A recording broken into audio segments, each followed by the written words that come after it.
Martin Scorsese, John Carpenter, Brian De Palma, Robert Zemeckis, Steven Spielberg, Zucker Brothers. All of these people made movies in the 80s that literally no one will never stop talking about them. Because, guess what? The 80s, perhaps one of the greatest years for American films. Pretty tubular, you know? Radical, bro. Yeah, dude. Yeah. Fam. Wait.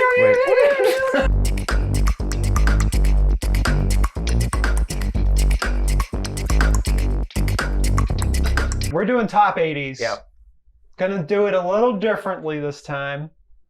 We're gonna take a page out of Siskel and Ebert's book. Yep. We're just gonna go around the room, talk about a couple movies that we liked, and then we'll reveal our top 10s at the very end. Okay.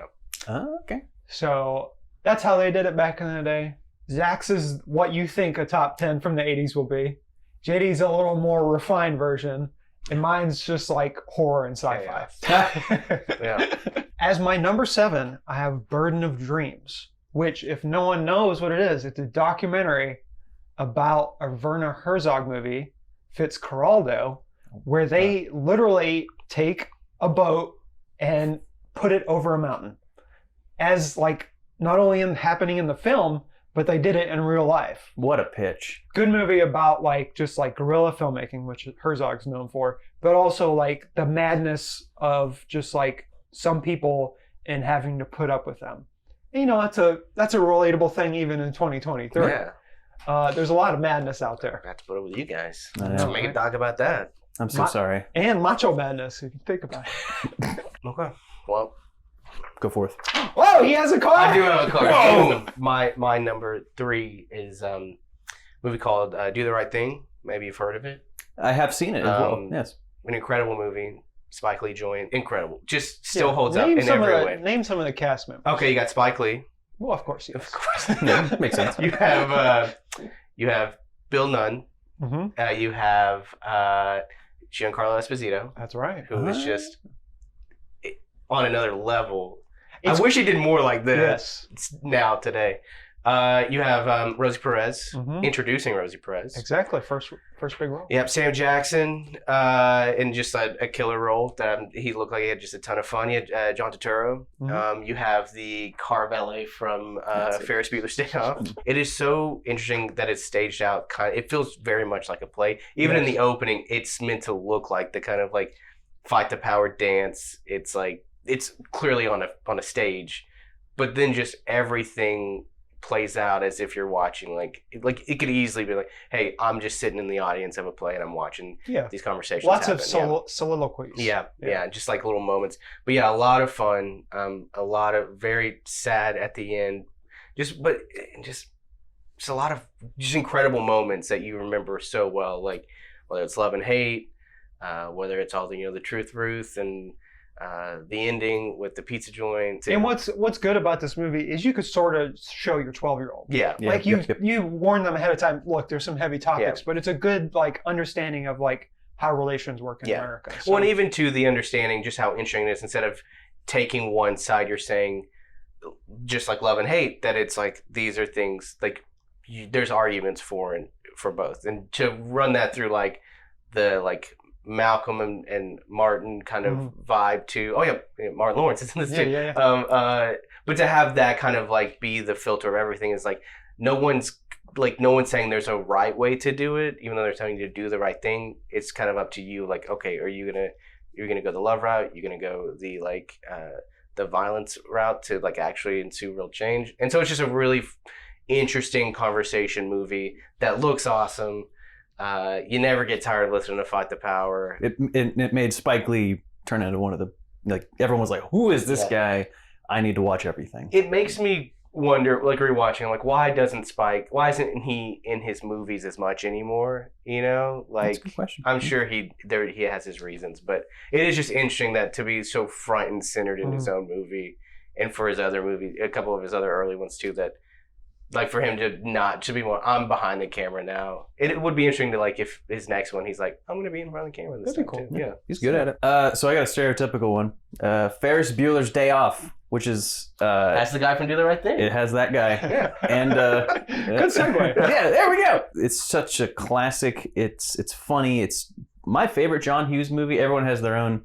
I agree. I think it's mine. Yeah. It's your favorite John Hughes. He was on fire in the 80s. But what's very interesting about this movie, it's like a hangout movie, but also the hero's journey isn't the main character. It's, I forget his name.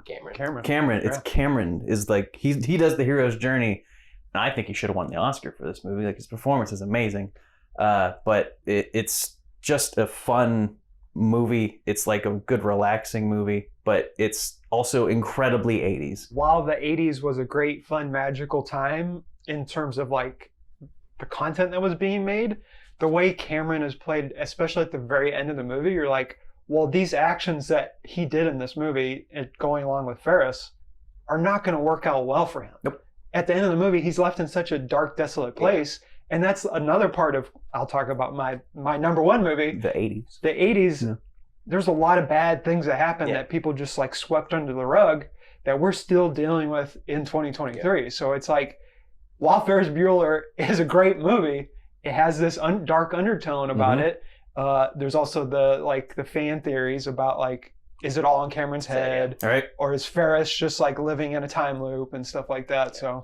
So it's a great movie because when you watch it, oh, this is so much fun. I wish I was Ferris. He seems so cool, and he still seems cool. But like when you rewatch it now, and you're like, it is just interesting too that like this kind of magical realism of this character is like counterbalanced with a Cameron and like with a Jennifer Grey that like.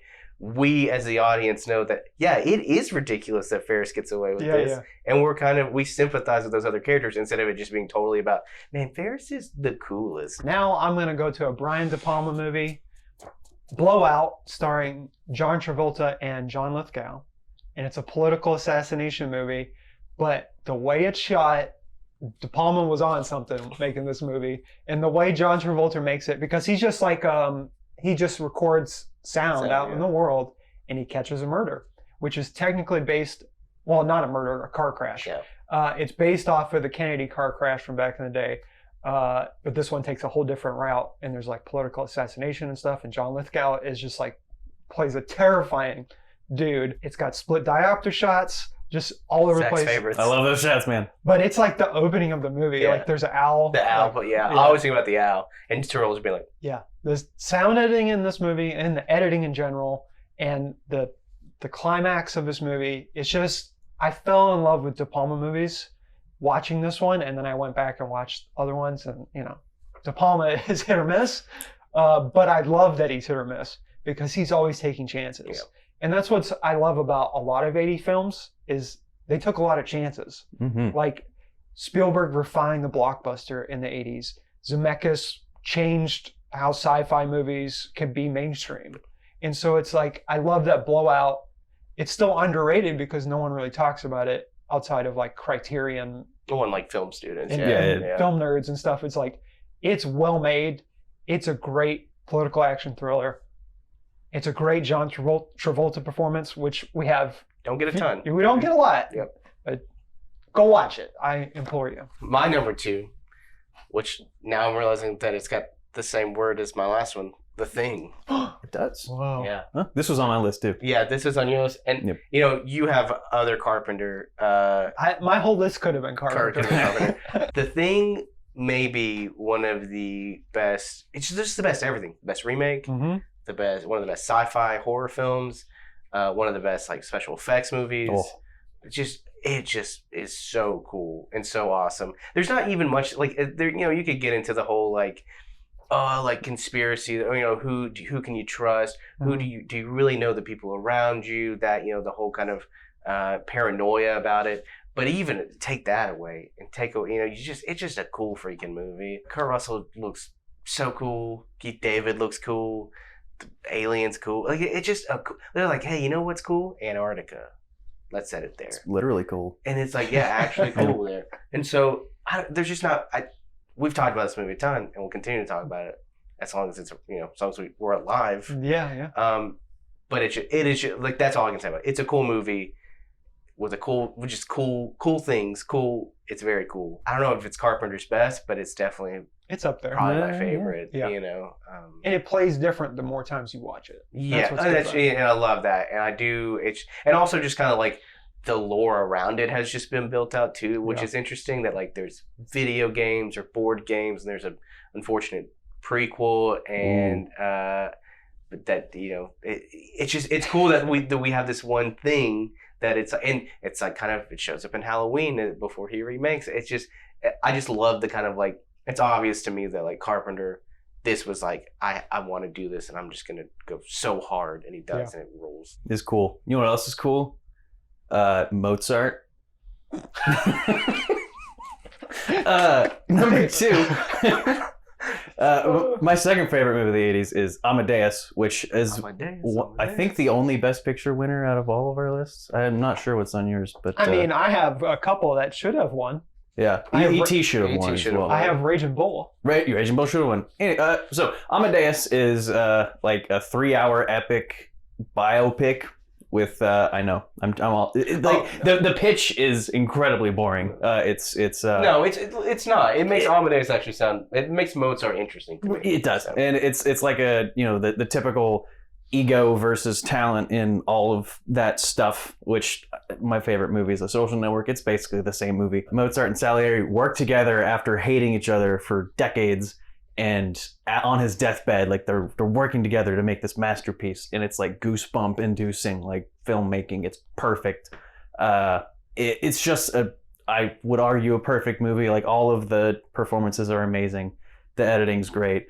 It's funny. It's sad. It's got everything, and it's one of the few times where the Academy got it right. I know. Yeah, I remember the discourse when I was a kid because you could see reruns of stuff. The discourse was like, well, why did it win when there was other movies? But over time, I think Amadeus has definitely proven like it's the real deal. I mean, Milos Forman. Oh man, it's one of our greatest directors that no one really talks about. I saw his name because I was like, God, who made it? I was like, Milos Forman. Yeah, he won 2 Oscars, and he's made like People vs. Larry Flint, Man on the Moon, Cuckoo's Nest. Like, holy crap! Yeah. And why isn't he up there with like Scorsese? I don't know. I'm gonna talk about my number 1, but very quickly, Raging Bull is also on my list. I mentioned it briefly earlier. Scorsese in the '80s. I guess this is our Scorsese breakout. Yeah. What are you gonna name it? The cheese with Scorcheese, Yeah, good enough.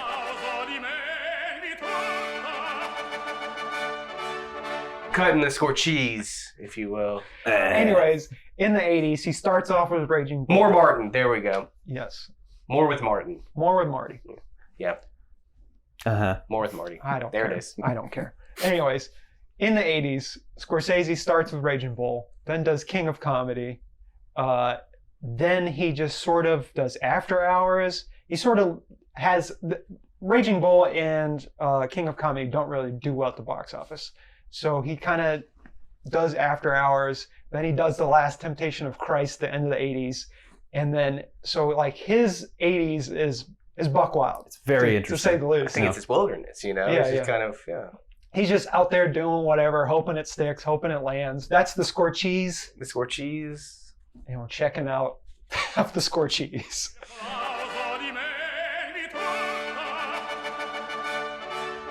That was a terrible segment. No, maybe our best though. Yeah. No, my number 1 is a John Carpenter movie. I have it tattooed on my body. They Live. This movie blew me away as a kid. Again, watched it too young. 10 or 11 probably. Oh my God. I just remember my dad renting it on VHS from Blockbuster and being like, you're going to love this movie. And it had Roddy Piper, and I was like, well, I'm sold already. But then Keith David and him having that fight, the longest recorded fight scene in movie history still. Didn't know that. Yeah. It's just amazing. It's about consumerism. It's about Reaganomics. It's about all of these things from the 80s that are still prescient today. They Live has aged like fine wine. Now the effects have not. Yeah. But the story definitely has. He puts on sunglasses and sees a the underneath world full of aliens controlling us. The performances in this are really good. It gets really goofy at the end, and I love that it gets so goofy at the end. But yeah, it's just a wonderful movie. I could talk about it for days. Hey, have you ever seen a movie called Back to the Future? No, what's it Hey, about? I have. Well, so Back to the Future, probably one of the perfect story movies. Mm-hmm. It just, everything is, I'm not saying it's a perfect movie, because it's not. The effects and the, whatnot. But the story. The story, though, the kind of like, the story and the casting, I think, are two perfect elements that make this movie, one, unforgettable. We all know Back to the Future. Everyone loves Back to the Future. It's just a great movie that, like, and if you know the history of it, there's some great books out there. There's some great, like, episodes of docuseries about it. It is wild that that they even pulled it off. Yeah. Because it's just so much fun. It's so interesting. I think it changed the way that we even look at time travel in pop culture. It's just, like you said, I mean, like, Zemeckis kind of changed sci-fi and made it, they didn't have to be all Star Treks. Like, it could be like, look at this fun thing. We're in a DeLorean. We got a kooky, like, scientist. We have this, like, young, who, when you're younger, seems very cool, but as you get older, you're like, man, Marty is a dweeb, and it's just so much. I think, with Ferris Bueller, the more you watch, you can keep watching another thing, you keep watching, you learn new things. That's how I think most of the 80s are like that. Like, Back to the Future, really, like, you pick up on new things. Biff is one of the greatest villains of all time. Like, yes, and to really, and I know a lot of people love this. I love the second one. I like the third one. But, like, everything that with the Biff stuff and with the chase and just with how secular time can be and these situations we find ourselves in, man, you just, like, on the surface, it's such a fun movie. But then when you really dive in, you're like, gosh, this really is saying stuff about, like, where we are as a society and how, like, what can really change things. And, you write your own destiny, but at the same time, we're just kind of doomed to repeat our same mistakes. And it's just, man, what a movie. What performances, too. And I saw this movie way too young, too.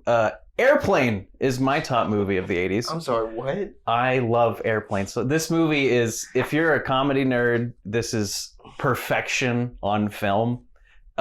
The jokes per second are incredible. Like it's lost on a lot of people that this is it was a spoof movie of, like, disaster movies in the 70s. Like, there was I think it was called Airplane or something. The amount of jokes that are shoved into this movie that are just A+ are astounding. It influenced culture, like American culture, and specifically comedy. And it is just so freaking funny, and it aged mostly well. I haven't watched it in like a decade. It's definitely a time capsule of the 80s. Yeah. And definitely gets over the, guys, it's supposed to be funny. Yeah, like, it's supposed to be a spoof. Like, hang on. Man, like, it is, it is a hilarious movie. It's is so a great funny. movie. And it launched the career of Leslie Nielsen to do, I mean, he already was doing Police Squad on TV, but then they do Naked Gun, and then they do 3 of them, and then he is just only doing spoof movies. Should we add music under this? Sure, yeah. Put the Star Wars theme on. No, we can't afford that. Can't afford that. Can't even afford a song that costs $1. Yeah, can't even afford a song that kind of sounds like Star Wars. Yeah. Star Trek? I'm just going to play some, like, light, soft jazz elevator game music under this. Yeah. All right, Zach, you got to start. What are we doing? Your list? Your top 10. Crap. All right. Like, say it out loud. Yes. Number 10, I got Raising Arizona, the Coen brothers' first big, like, breakout. Great movie. Nicolas Cage, Holly Hunter. Very funny. Number 9, I got Die Hard, which I think is on JD's list as well. It started the genre of Die Hard on a Blank, which was redone multiple times. Number 8, When Harry Met Sally. My favorite rom-com. It's hilarious. It's cute. It's sweet. Rob Reiner directed it. Classic. Number 7, The Thing, which JD already talked about. Number 6 is The Princess Bride, another Rob Reiner movie.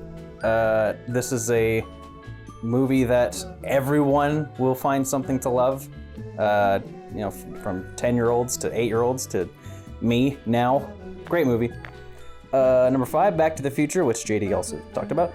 Number 4 is Raiders of the Lost Ark, which is Spielberg's best movie? ? I think it is. or if not, top 3. I love Raiders of the Lost Ark. And number 3, Ferris Bueller. Number 2, Amadeus. Number 1, Airplane. What a list, dude! What a list! Yeah, the movie that like he was like, they're never gonna let me make a James Bond movie, so I'm gonna make my own James Bond movie. Do you think that's his best movie? Raiders of the Lost Ark? You're insane. Absolutely. Here's my list. Here we go. Play the music. We got Die Hard at number 10. We got 9, When Harry Met Sally. 8, Stop Making Sense, the Talking Heads concert film, one of the greatest concert films ever made, one of the greatest bands ever. Coming back. Coming back. It's just so much fun, so interesting. Go check it out. Number 7, Tron, incredible sci-fi movie. 6, Fast Times at Ridgemont High. Heckerling, Crow, what a cast. Incredible. Number 5, Poltergeist, one of the scariest movies to this day to me. Yes. So good though. A little Spielberg in there as well. 4, E.T. In competition for Spielberg's actual best movie. I would agree. I don't disagree. But... And then 3, Do the Right Thing, 2, The Thing, and 1, Back to the Future. Mine's on my phone, otherwise I would throw it. That would have been so... Replay the music. Yeah. Here we go. Number 10, Full Metal Jacket, Kubrick. Let's go. Number 9, King of Comedy. Number 8, Evil Dead 2, Sam Raimi. Comedy horror. Love it. Best. Love that movie. Number 7, Burden of Dreams. Number 6, The Unbearable Lightness of Being. Daniel Day-Lewis before he became like a household name. Number 5, Ghostbusters. Number 4, Blowout. Number 3, The Fly. Ooh. Another good, one of the best Yep. remakes. Number 2, Raging Bull. And then number 1, They Live. Oh, that was good, bro. That was close. solid. Wow, we did it. We tackled the We whole got 80s. We did it. It only took us 30 minutes. Oh my God, it was 30. They're going to be mad at us downstairs, but that's They're gonna be okay. like, We probably missed a couple of breaking news stories. But that's all right. We wanted to get the best of the 80s out there, For you. That's what we did for you. at least for that one person that's been commenting and asking us for a while. Yep. We did it, and I hope you enjoy some of our lists. Yep. Put your lists in the comments. If you're seeing this on TH11+, Text us. text us 501 376. 1111. There we go. I'll put it on the screen.